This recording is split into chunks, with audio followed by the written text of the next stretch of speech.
All right, welcome everyone to our quarterly meeting for the West Hill Community Association. I appreciate all the folks who are here on Zoom with us, folks who are joining us through Facebook, either watching now currently through Facebook Live or watching later.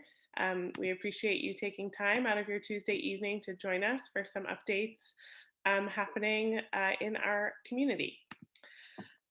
Before we get started with news, I'd like to do a land acknowledgement. I would like to acknowledge that we are on the traditional land of the first people of Seattle, the Duwamish people past and present, and we honor with gratitude the land itself and the Duwamish tribe. I'd like to also give a welcome to two new board members who have joined the West Hill Community Association. We are currently all volunteers, so we definitely appreciate these folks. We have now on board with us Jamie Jackson and Daniel Smith. So welcome to both of them. We're excited to have them join us. And before we go into community reports, we have a West Hill announcement. So maybe you've heard some about this already, but we would like to formally announce that we are announcing our intention to become a community development association, or a CDA. And so just a bit of background, West Hill Community Association has always been about a group of neighbors getting creative with scarce resources to ensure our community's needs are met. Incremental change is not enough, and the time is now to make a bold step forward.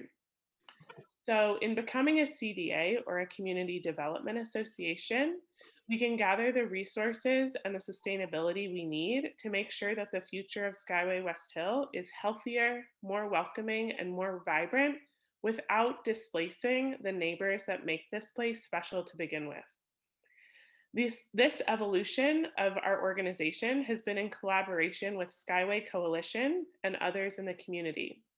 We are committed to move forward in this process with transparency, accountability, and in close coordination with other organizations and leaders working in Skyway West Hill. We acknowledge that we are building upon the hard work of many people and organizations that have led our community to where it is today. So we're taking a bold step forward to build a better Skyway West Hill for all of our neighbors, and we really appreciate your support now and always. If you have any questions, please reach out to our advocacy committee led by Jeannie Williams. She's one of our true champions of this transition, and she can help you to learn more or become involved in this transition. So please reach out. This is a community effort. All right, so that concludes our West Hill Community Association updates. And now I'd like to turn to our community reports. If you're here to give a community report, just a reminder that it's about 3 to 5 minutes. And we're going to kick it off with a Renton School District, Randy Matheson. Is Randy here? Okay, we may go out of order. I'm not seeing Randy yet. Do we have a representative from Reach Center of Hope? All right, we will continue on. How about Jeremy for the Skyway Coalition? I know that you're on the call.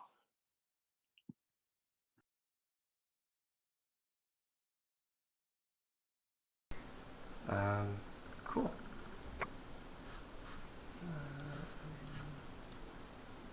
Let me just spotlight my video real quick.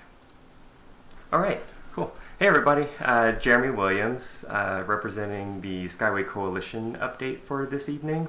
I just want to give a few details about what the coalition's been up to and where we're going and how you can be engaged.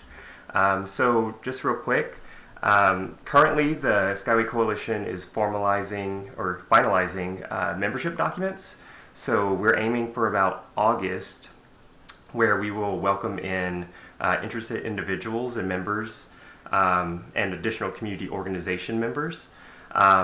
So look forward to that. We're really excited about it, and it's been a long time coming. Another few updates. So the Unincorporated BIPOC Alliance with White Center and Vashon. This is connected to the latest call to action that you've supported to direct $5.25 million of King County's COVID-7 supplemental budget to our communities.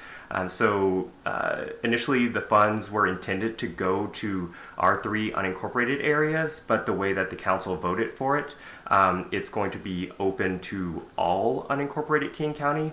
So right now, our alliance is working with King County Department of Local Services to help design an equitable RFP process for that. And then also, currently there's King County small business grants available in the sum of $4 million. So that's open now through August 4th at 4 p.m. We also have a number of coalition meetings that are going on. If you would like to plug in, you don't have to wait for us to formally open up the membership. We would love to have you. So the first Tuesday of each month, we have an economic development planning meeting from 5 to 6 p.m. We also have a bi-monthly or monthly affordable housing ongoing planning meetings on Thursdays between 9:30 and 11 a.m. And then we're looking to schedule a larger community meeting sometime in August or September timeframe.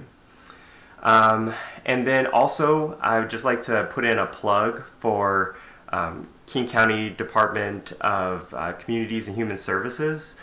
They will be having a meeting this Saturday, July 24th, to discuss the $5 million that has been allocated for affordable housing in Skyway. If you would like to participate in that discussion and help to set priority around how that $5 million gets spent, it would be really helpful for you to join, and you can register for that meeting up until I believe tomorrow. So there is a post on the My West Hill Facebook page right now for around the $5 million affordable housing. So you can go to that Eventbrite link and sign up.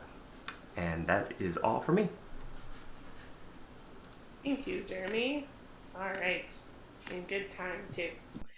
I believe next for community reports, we have Cynthia with Skyway Water and Sewer. You hear me, Finn? Yes, we can. All right, great.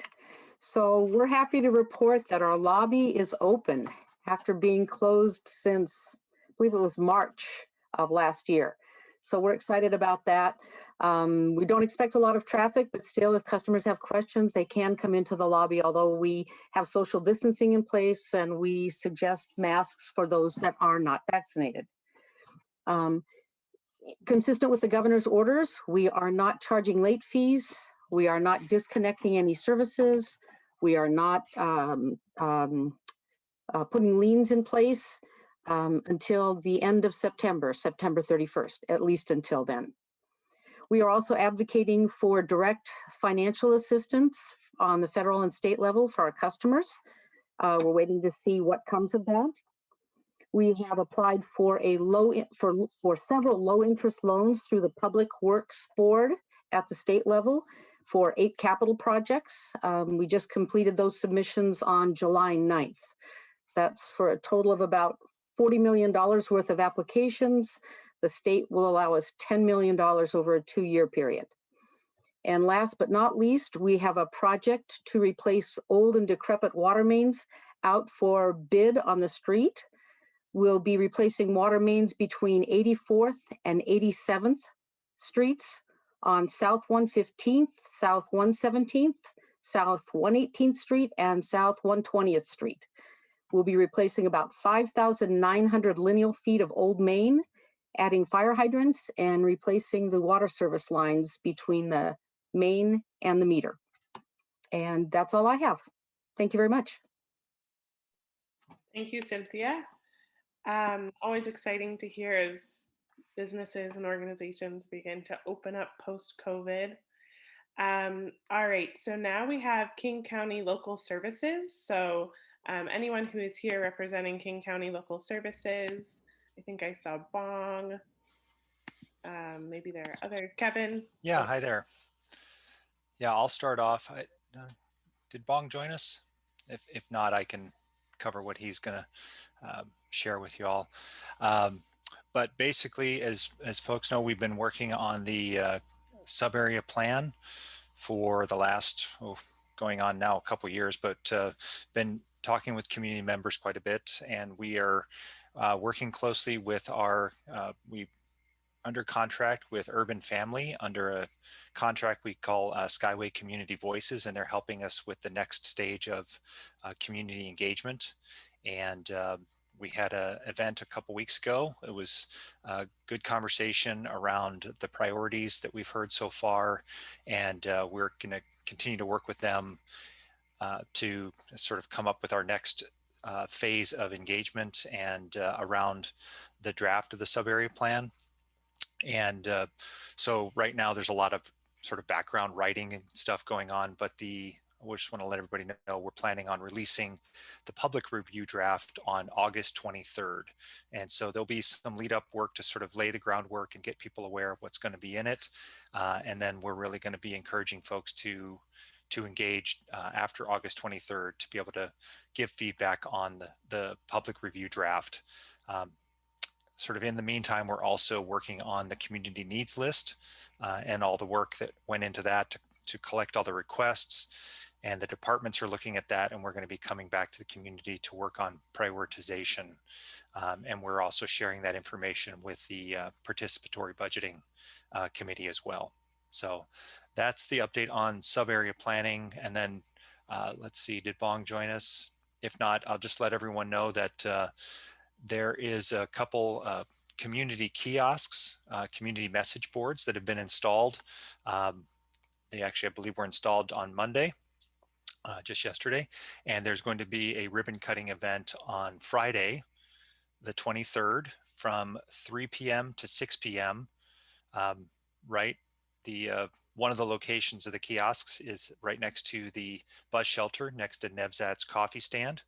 So if you come by the parking lot, there's going to be a small community event there from 3 p.m. to 6 p.m. with a ribbon cutting right around 5:30. So hope folks can join us. If you have any questions or would like to participate, feel free to reach out to Bong, and I'll put his email in the chat so people can reach out to him. And I think that's it for now. Thanks. Thank you, Kevin. Great.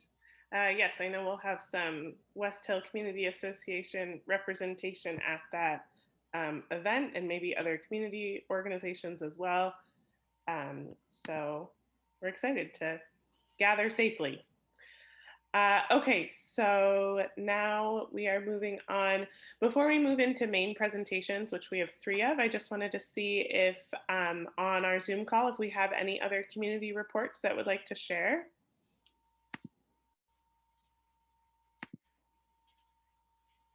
Ben, do you want us to go now since we're doing 2 presentations, or? Let's see. Ours is quick. Josh and I are probably 5 minutes. Oh, are you doing a separate presentation than what Manny is doing for about the engagement? Yeah, it's a separate one. Got it. Yes. So let's have you go ahead and go, and then we'll move into the main presentation. Great. So let me share my screen here. Can everyone see that picture with the sheriff in the background? You guys see that? Great. So I've had conversations with this group before, individually and as groups, on what our priorities in Skyway in our area are. This is a high-level search warrant that we recently did that impacted Skyway White Center and several other communities. As you can see, we got 13 different firearms. Several were called ghost guns, meaning they were assembled without serial numbers. And in the corner, down there on the left, there were 7,000 fentanyl pills. This search warrant brought together 2 things that are of concern to us: high-level fentanyl dealing, which is killing people in King County and all over the place, and stolen and illegal guns. This was conducted by our special emphasis team. That's the team that serves White Center, Vashon, Skyway. We were very proud of this search warrant. This is actually a public photo that we put out on Facebook and got picked up by the media. So really proud of that. I think I can share one more of those photos. If you get a feeling for, that's 7,000 fentanyl pills stacked up there. And I don't know, for the layperson, one of those pills could kill you. This batch, we believe, was manufactured in Mexico by a cartel. There is no standard, obviously, and this is for people get hooked on this when they're abusing opiates. Any one of those pills could kill somebody on the first use. So we were very proud to take that off and continue focusing on those types of crimes that affect Skyway and White Center and all of Unincorporated. Before I toss it over to Josh, there's a street racing group in Puget Sound. I'm sure you've seen the news reports. They like to go out and block roads, do donuts, they do dangerous behavior. They are fixated by grocery outlet. They tried to go up there on July 4th, and Josh and his crew headed it off, and they again tried to go out there. We got intelligence they were trying to go out there this last Saturday, and Josh and his crew and undercover folks kept them from doing that. We're so concerned to have a big block party start with spinning cars that are going to damage a business or kill someone. So we really took a proactive approach, both times spreading the information with the businesses, letting them know we were out there, which deters people from coming anyways. We were doing stuff on social media, and then Josh being out there. And I'll ask Josh to speak a little to that and then talk about the success of the Skyway walks that have been going on. Josh? Afternoon, everybody. I'll be very brief. As far as the street racing groups that we've had to attempt to come into Skyway, like the major was saying, are kind of fixated on the grocery outlet for whatever reason. I've developed a relationship with the owner and her husband, and we've made sure that we've stayed on top of that and ahead of that, and working with our crew as well as the patrol units to make sure that things don't escalate to a further degree where businesses are damaged, people are endangered, and violence occurs. So that is a positive aspect for that. As far as the Skyway walks, this will be our second month doing it because we started in June. We've got a lot of positive feedback.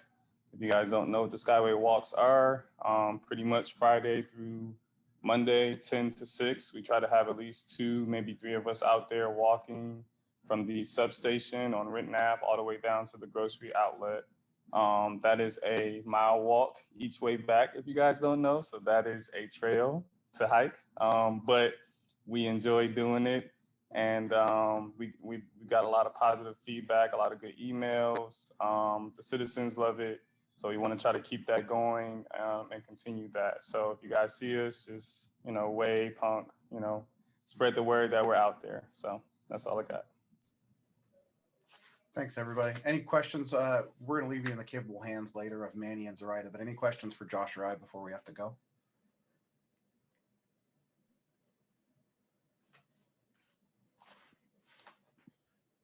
Thank you, Finn. Thanks, Jeannie. Oh, okay.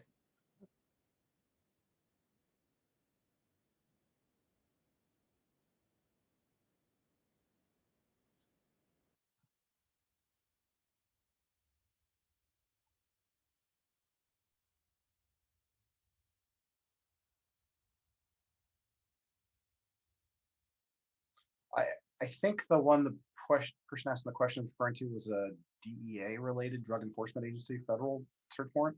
This one that I just showed you pictures of that we announced had nothing to do with that one. Thanks. Anything else?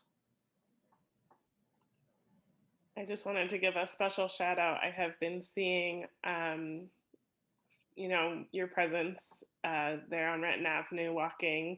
It's a little bit hilly, Renton Avenue, so I give you props. But there's some good food along the way. So, you're supporting local businesses and getting your presence known out there. So thank you. Very good. So now we'll go into our main presentations. We've got 3. We're going to start off, it's still King County Sheriff's Office, but I think Manny's going to take this portion for about 10 to 15 minutes. So you have Okay, thanks. I appreciate that. And by the way, Josh, if you hear a horn toot while you're walking by, that's me, because I've seen you like 2 or 3 times already. So you probably didn't see me. But anyway, thanks, everybody. So my colleague Zoraida and I, we just wanted to keep everyone updated on the King County Sheriff's Office community engagement and outreach efforts. And we are starting to provide quarterly updates to other groups as well. So Zoraida and I have a brief presentation of what we've been doing in the past few months. Zoraida, do you want to Yes, your screen? sure. Give me 1 second. Let me know if you can see my screen now. I won't be able to see. Oh, I can see your faces too. Okay, great. Can you see my screen? Yep. Okay, perfect. All right. Hi, everyone. My name is Zoraida. I'm the U-Visa T-Visa Program Manager with King County Sheriff's Office. And like Manny, this role is new as well, newer. And I started November 2019. So I've been here a year and a half, I think, a little over a year and a half now, which is great.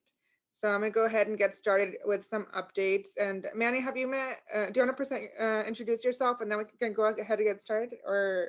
Yeah, absolutely. So for anyone here that I haven't met, my name is Manny Apostle, and I am the Community Engagement Specialist for the King County Sheriff's Office. It's almost been a year since I've had this role. So I've been with the department for about 29 years, and mostly by way of 911 dispatch. And so I took that leap and decided that, you know, community engagement was my thing, and particularly Skyway, because I grew up here in this community. So I have a very, very soft spot in my heart for Skyway. But, you know, there are some challenges, but it's great. I love the communities that we serve. And so, yeah, it'll be 1 year in 10 days. So, yep. Thanks, Manny. And on my end, my background's on human rights and humanitarian policy, and my work experience is mostly with nonprofit and government agencies, working with survivors of domestic violence, sexual assault, refugee, and immigrant communities. So let me go ahead and get started. And I just want to share a little bit. Oh, hold on. Let me see. Okay, I wanted to ask how many of you have heard of UN visas by any chance? Has anyone heard about UN visas? No? Okay, good. So I will just share a very brief overview. And then if you all want to learn more about UN visas, please feel free to contact me. And I have a lot of great resources to share with community. So actually, let me minimize the, there you go. Okay. So UN visas, these are two forms of immigration relief for survivors of crimes that have reported the crime to law enforcement and are likely to assist with the investigation or prosecution of the criminal activity, or have assisted in the past with the investigation or prosecution of a criminal activity. These U visas, they're designed to offer protection to survivors of these crimes, and they're also meant to help law enforcement agencies investigate and prosecute cases, including but not limited to domestic violence, sexual assault, human trafficking, and other types of crimes.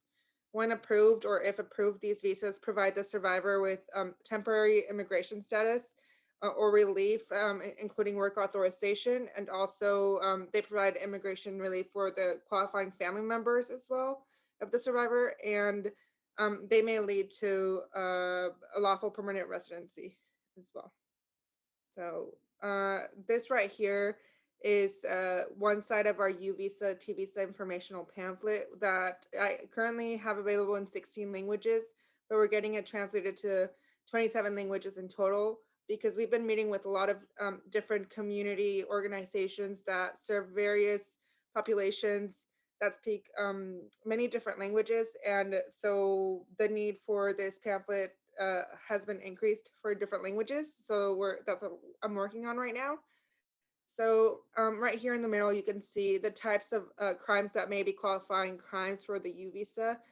The U-Visa is more, it's very broad in regards to the types of crimes that are qualifiable crimes, or that qualify, while the T-Visa is for human trafficking, specifically sex or labor trafficking. So I'm gonna, if you're interested, I can also share those resources with you. I have the pamphlets available in 16 languages right now via PDF, so I can go ahead and send those out, or please feel free to contact me.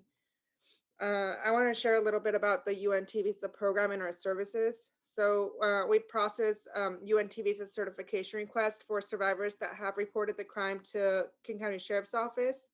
And I would go into detail on the certification, but I'm happy to share more on that if you reach out to me. It's a required piece of evidence that's part of the U-Visa petition that people must include. It's required to include in the petition in order for USCIS, which is the US, what is it? I always forget the acronym, but US Immigration Service Center, I think USCIS.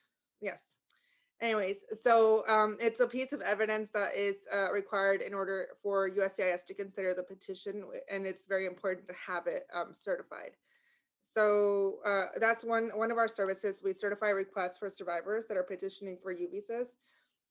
We also provide intake services to survivors who would like to submit their U visa certification request while they seek legal representation. I'm a native Spanish speaker, so I'm able to assist community in both Spanish and English. I also speak other languages, Italian and Arabic, but I'm not fluent in Arabic yet, so only Spanish for now. So I also refer survivors to agencies that provide legal representation on UNT visa matters. And lastly, provide outreach and education to the community regarding UNT visa certifications. So I'm going to go ahead and talk a little bit about the language access updates we have. I'm also the language access liaison for King County Sheriff's Office. As of right now, I've been working on updating our language access plan, including our language access policies and protocols and the general orders manual. So that's currently in the works at the moment. And that is in accordance with King County Code 2.15. So I've included the link here. I can go ahead and share the slides after. And when you click here, you can learn more about the code and the requirements for King County agencies serving immigrant and refugee populations or limited English proficient communities. So these are some updates on the translations we've been able to complete. So with the UNT visa pamphlet I mentioned, it will be available in 27 languages soon. We've also updated the complaint form for King County Sheriff's Office into 13 different languages. And I have the link here to where you can find it online. It's already posted on our website. We recently updated the domestic violence prevention in-house form, and that is currently available in Tier 1 and Tier 2 languages. I'll show you the languages in the next slide. It includes the top 6 languages of King County, plus additional languages that are frequently spoken within the county. Our King County, our KCSO public-facing forms have been translated into Tier 1 language, which is Spanish, and that's a required language to have your public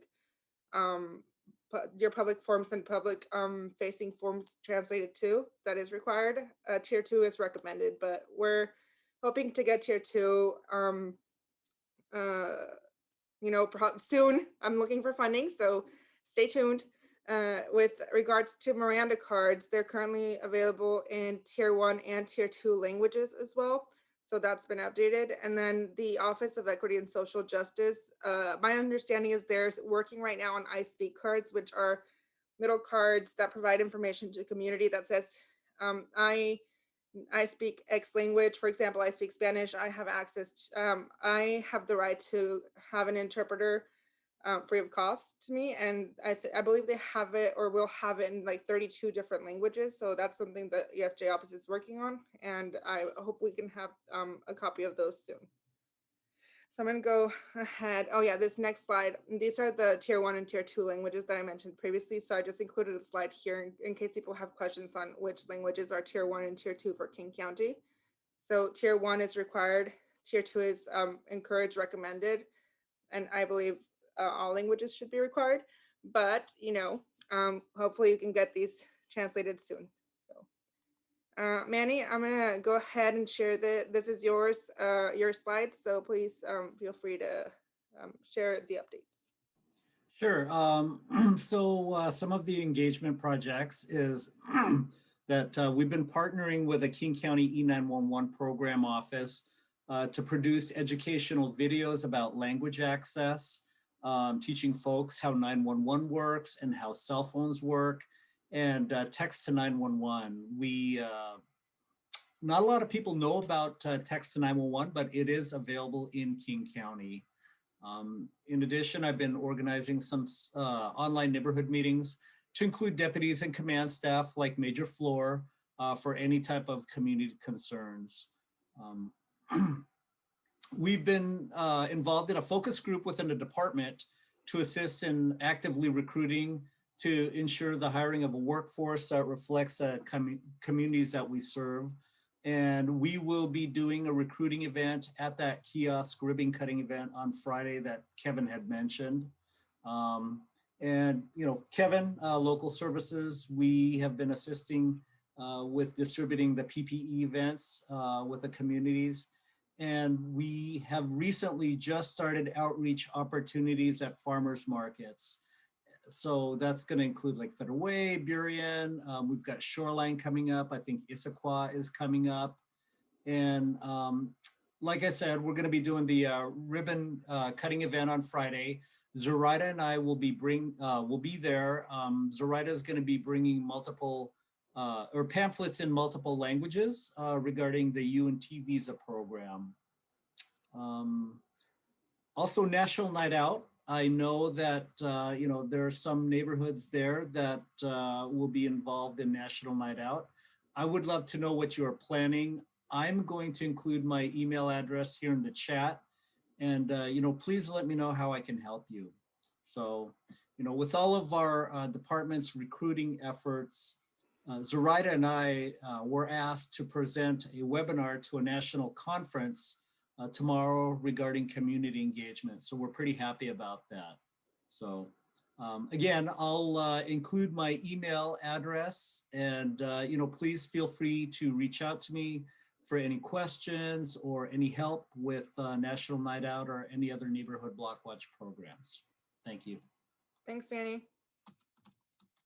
So this next slide is just a little summary of the work Manny and I have been doing. So when I first started in my role, the program was really small. It was mostly certify the request or process the request so they're certified, but I wanted to include outreach in this work that I do, because this information is very important for the community to know, and I would like to raise awareness on UNT visas and the services we provide. So I've been working on a lot of outreach and engagement opportunities with local and state agencies and groups serving immigrant survivors of crime, also engaging with legal and social service providers, working with immigrant and refugee communities, survivors, which may include survivors of DV or trafficking, and other vulnerable populations. And I've also reached out to other certifying agencies, law enforcement agencies, prosecuting attorney's office to see what other agencies are doing, what type of outreach they're doing, what types of resources people have. And I know one of my goals is to hopefully, while I raise awareness on UNT visas, I'm also able to help connect law enforcement and service providers and communities, so we can all kind of work together to help the survivor access the services needed, and not just work separately.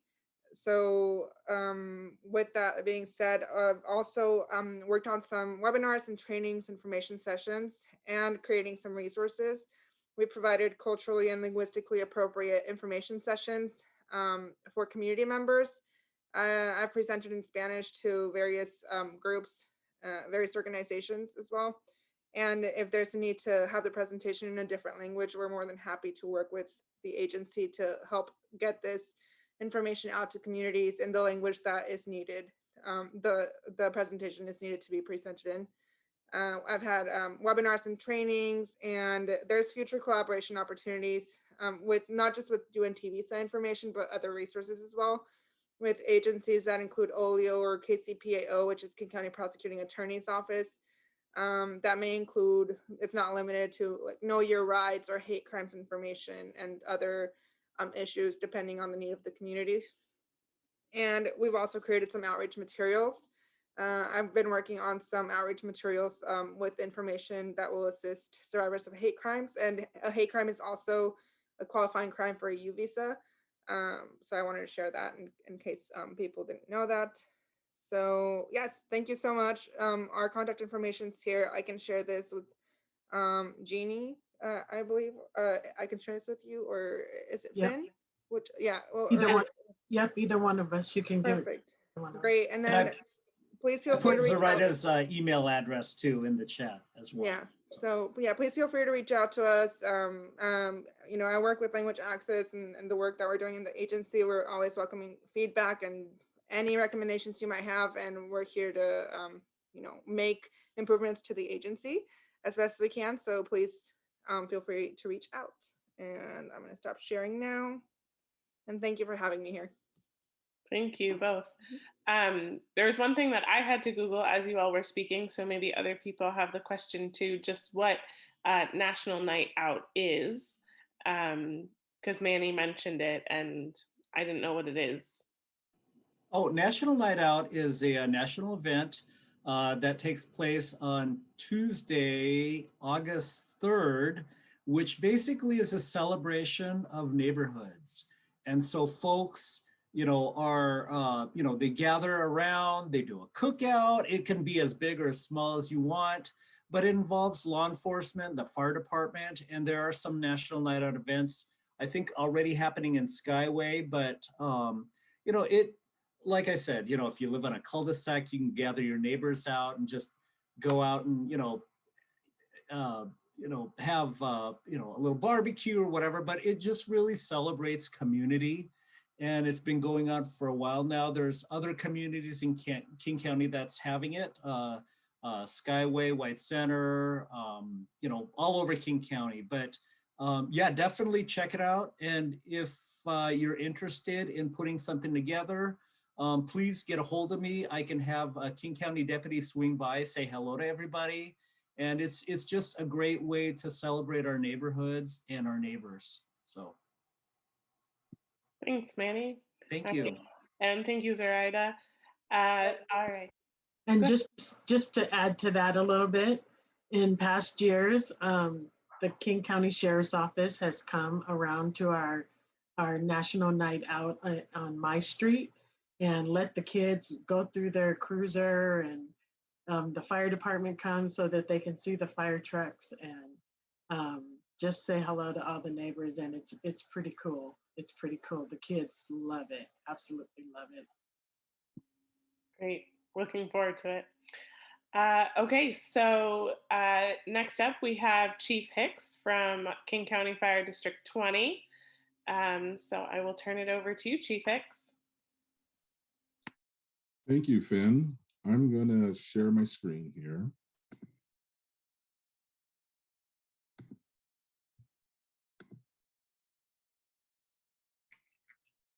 Confirming everyone can see my screen. Yes, we can.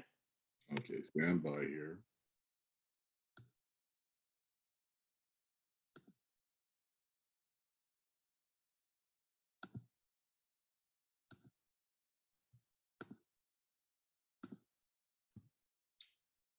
Okay. Looks like I'm good to go now. So good evening, everyone. My name is Eric Hicks. I am your fire chief for King County Fire District 20, also known as Skyway. That is not our official name, so I don't want to offend anybody from Bryn Mawr or from Black River or from any other neighborhoods. We are your West Hill Fire Department. A little about me, I started my career in Skyway. I always tell people that Skyway provided my first job at Albertsons, which is now the grocery outlet, and will provide me my last job, which is the fire department. So I will allot it to the Skyway community. Tonight, I just want to give you just some historical information on our department, how we currently operate, and just a little bit about the upcoming levy lit lift that we're going to have on the ballot in general election. I know we have a lot of new board members, a lot of new community members that have moved up to Skyway, and so they may not totally understand how our fire department operates. So just a quick update, 4th of July, our community did quite well as far as fires and emergency medical calls. We actually only responded to 2 small grass fires. I want to give a shout out to the King County Sheriff's Office. They did a fantastic job protecting the grocery outlet parking lot. We all know that that has been an issue and a problem for years. So kudos to them for protecting the parking lot. It looked absolutely fabulous after the 4th of July. This last year has been a challenge for everyone with COVID going on in the economy. my department was challenged with PPE shortages. Our firefighters were out vaccinating hundreds to thousands of people. They worked at testing stations. A lot of that has calmed down, but we still have a few firefighters working at the testing stations. My admin staff, the career firefighters, the volunteer firefighters, they did a fantastic job, and they continue to do a fantastic job with all the pressures going on with not only responding to the typical calls that still come in every day and responding to all the COVID calls, donning all their PPE. They've just been doing a fantastic job. So a little bit about our department. It was formed in 1943. When it started, it was an all volunteer fire department. They didn't have any career staff. So as you can imagine, over the years, the department has evolved, has progressed. And so today we are still unique. We are what's called a combination fire department. We are a combination with career and volunteer firefighters. So if you can imagine, we have this smallest 3 square miles, but we have larger cities around us, Renton, Tukwila, and Seattle, where they are all career firefighters, but our department is slightly different. What that does, that provides opportunities to people trying to get into the fire service. It has evolved into somewhat of an internship today. So the community owes a lot to these volunteers that take time away from their families, work on holidays and weekends to help protect the West Hill. So again, 3 square miles, you can see the map there, nearly 20,000 residents. I know when I started in Skyway back in 1991 with the fire department, that number was way less, probably half of that. We're funded primarily through property taxes. So our staffing, I talked a little bit about how the volunteer fire, how many volunteer firefighters we have. So we have 19 volunteer firefighters currently, and currently have 14 career firefighters, 2 admin personnel, 1 fire chief. That is spread over 4 shifts. So on like tonight's shift, we'll have 6 to 8 firefighters protecting West Hill tonight.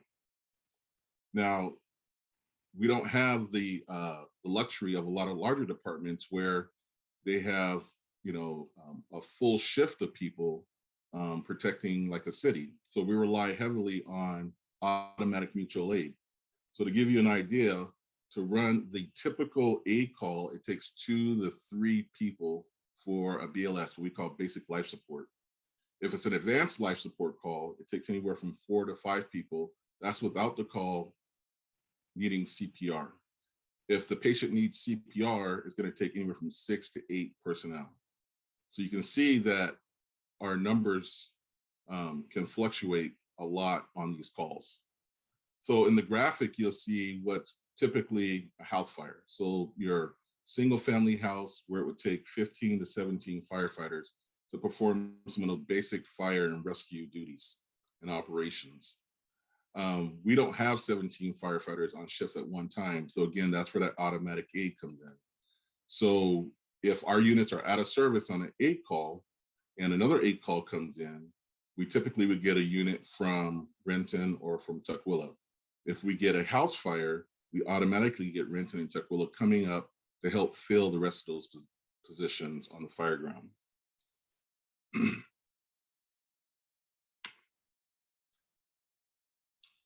So our call volume has fluctuated over the years, and we're on track this year, actually up 10% to exceed previous years. So our goal is to be able to meet the need of the calls that come into our district, but also meet the national response standards. So our standard for those critical calls is trying to get to your home within 4 to 6 minutes. We know at times that can fluctuate based on if a unit's out of service, and again, we're using that automatic aid, and Renton and Tukwila are coming up to our area, or it could depend on your distance away from the fire station. We typically don't go lights and sirens to those calls where someone's having some general pain, or they're just not feeling good.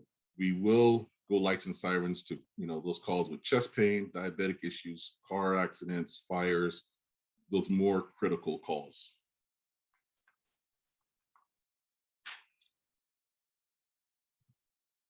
One of the ways that we try to improve unit reliability means that our units are in service for those critical calls is public education, trying to reduce the amount of fires that we have in our district. And also, we just signed an agreement with the Renton Regional Fire Authority, and they're going to be our partner with responding to some of those non-critical calls. So the perfect example is someone that calls 911 maybe twice a week or 4 times a month because they've fallen and they can't get up. Where our goal is for this CARES unit, this alternative response unit, to respond to those type of calls and offer those patients resources. So maybe they may need a medication adjustment, maybe they may need handrails installed in their home, but it's an alternative way to reduce the 911 calls. So we're not sending a fire engine to someone who's fallen and they can't get up, but we're sending them a unit that will best serve them and get them the resources they need. So is there any questions before I proceed on to the levy lit lift?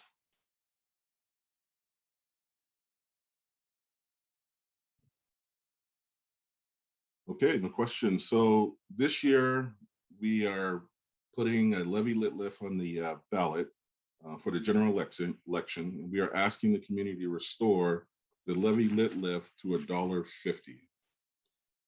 We're currently at $1.15 for the regular levy, and we are at 53 cents per thousand for the excess levy. So the excess levy has been in place since 2018 and will expire at the end of this year. And we're not asking to renew the excess levy, but we are asking for the levy lit lift to take us from $1.13 to $1.50. So if you were to take the current regular levy, which is $1.13, and add on the 53 cents for the excess levy is 53 cents, you get $1.66. So that will drop at the end of this year, and we would be at $1.13. But if approved by the voters, then that would take us up to $1.13.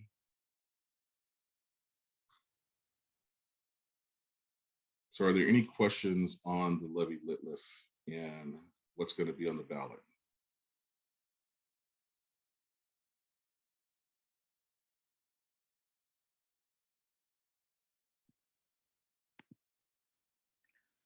I've been checking our Facebook live stream and I don't see any questions coming in yet, but I will let you know, Chief Hicks, if we get any. Okay. What exactly is the lit lift? What does it cover? So the lit lift is basically the regular property tax that we collect from each property owner. So again, our budget primarily, the funding primarily comes through from your property taxes. So the term levy lit lift is just like the excess levy or any type of levy that the library would run or the school district. And it's the way we levy the property taxes. So right now it's at $1.13 per thousand. And as the assessed value goes up in our district, that number tends to drop.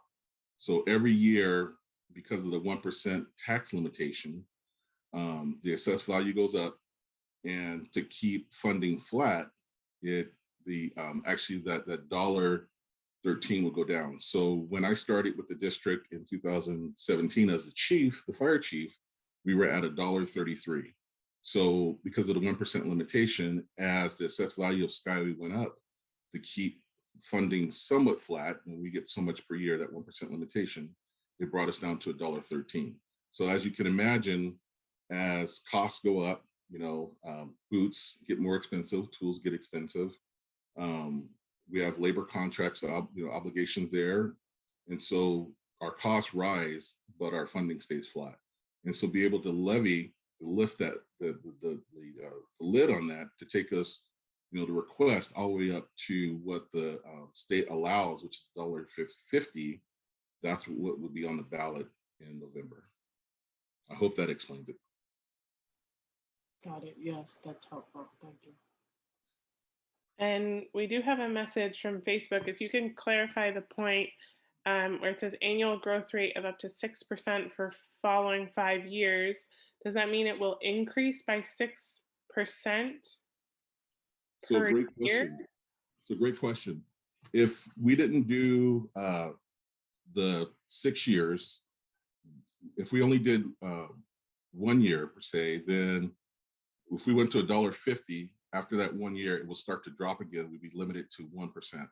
So this would allow us to apply for 6% each year up to those 5 years. So again, right now we're limited to the 1% of what we can collect. So if your house goes up, you know, if your house is worth 100,000 and it goes up to 110,000, we'd only be able to get 1% of the 110,000 back for our, you know, for collection. This would be asking for the full 106% for 5 years that we were apply for. Right now, we can't do that unless it's approved by the voters. Thank you for clarifying that.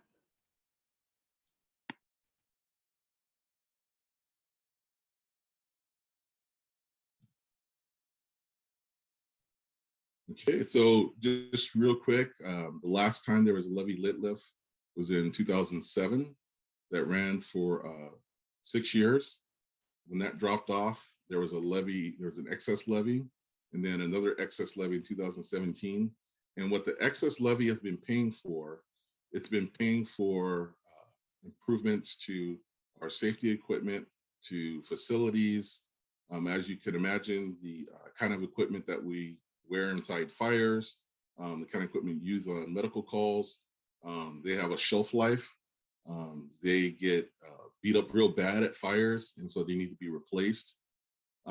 We have been able to replace equipment. The picture that you're seeing there is our rehab unit.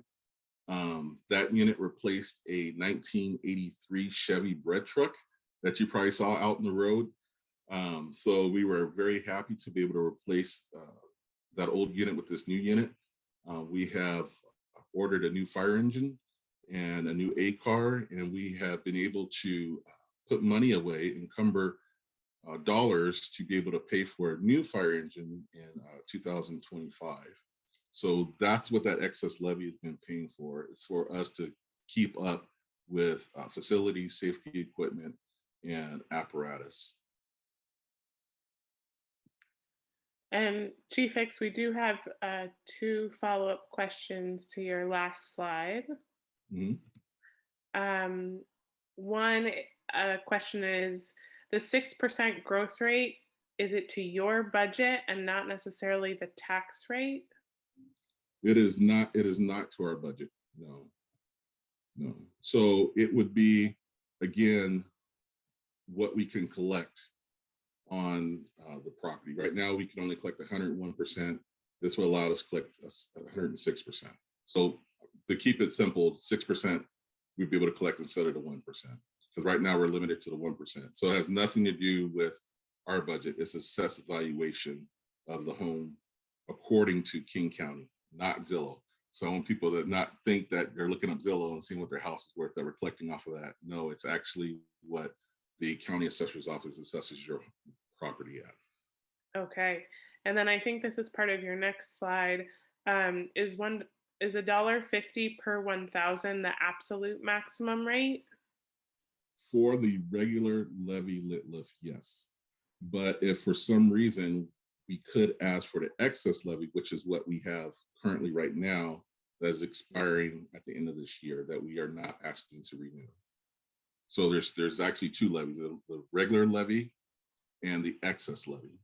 So both of those, you know, while we don't have a levy lit lift right now, we're still collecting on the regular levy, and we have the excess levy. The excess levy is at 53%, and that will end in December 31st of this year. So right now, if you combine the 2 together, it's $1.66. Okay, thank you for clarifying. As a homeowner, I'm like very confused, but I'm sure to others this might make sense. But Thank you for taking the time to walk us through this. Well, yeah, I'm explaining it the best I can. It can get confusing, you know. Although we are the ones voting on it. Okay, yes, please continue if you have more in your presentation there. So again, this will help us maintain our current staffing, improve the ability to respond to multiple calls. I talked about the 14 career firefighters. So our current staffing with our A car, right? So our A call goes to a lot of those medical calls. They do respond to fires. Right now, the A car is just part-time. So it's staffed most of the time in the evening when the volunteers come on at 7 p.m. So once we get we just hired 2 new firefighters, which makes up the 14. They are starting the academy, and when they get back, they will be staffing the A car during the day. And so that will give us the ability to respond to multiple calls. I can't tell you how many times our engine gets dispatched to a call, and 5-10 minutes later, another emergency call comes in our district, and I have to sit there and wait for Renton or Tukwila to come up from the bottom of the hill. This will give us the ability to respond to those multiple calls during the day, because they do happen. Again, we're always progressive in our department. We're always improving our infrastructure, firefighter safety. Our volunteer program, again, is crucial to our staffing. We're able to maintain a volunteer staff at a relatively low cost, but again, it is a win-win because it gives these folks an opportunity to be able to apply what they've learned, build a resume, and move on to a career department. So every year we're running 1 to 2 fire academies a year, bringing in new recruits, new firefighters into our district. They get trained up and they're out in the streets protecting our district. And of course, emergency vehicle maintenance, which is ongoing. Okay, that is the end. Are there any questions? And if there aren't any questions, I just want to let folks know that we will also be at the ribbon cutting for the kiosks. We will be having, I'll be there to answer any questions. Also, our health and safety fair will be on Saturday, August 28th. It's always a great event. I've had many community partners already sign up to be at that event to hand out, their swag and what services they provide in the community. I'm still working on getting a food truck there. That's always popular. So it's nice to get back to some norm in our district. Our lobby is open as well. People come up all the time to get their blood pressure taken or ask questions. Our community room is open again to community groups that want to start meeting again in person. We have plenty of cleaning supplies, so people can clean up after themselves to keep everything disinfected. We always ask if possible, the group should be, could be vaccinated. That would be great.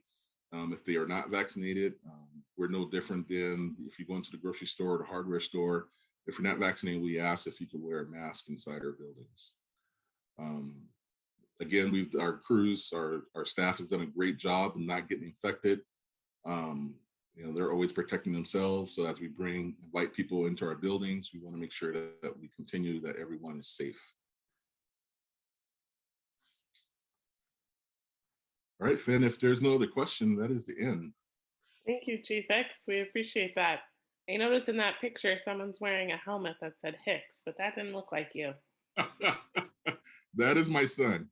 Oh, are Yeah. they a firefighter in training? He's been with us for over 1.5 years now. Oh, that's amazing. Okay. All right. I think we've gotten all the questions off of Facebook that we had. That concludes our main presentations. I just want to circle back to see if Renton School District or Reach Center of Hope joined us on Zoom and wanted to give a community report, or if there were any other community reports that may be out there. Okay. Well, I wanted to thank you all for taking time to join the West Hill Community Association's quarterly update. We will do our next one in the fall. And so these are a great way for us to hear about what's going on in the community. These used to be in person. West Hill Community Association is talking about how we're going to slowly take steps to get a little more back to normal, but not yet. So we do appreciate that more folks can access our meetings and join us with our virtual format. So thank you very much for spending time this evening. All right, with that, I would like to close us out. Done right at 8 o'clock. You can still enjoy some sunshine. And we will see you all the next time.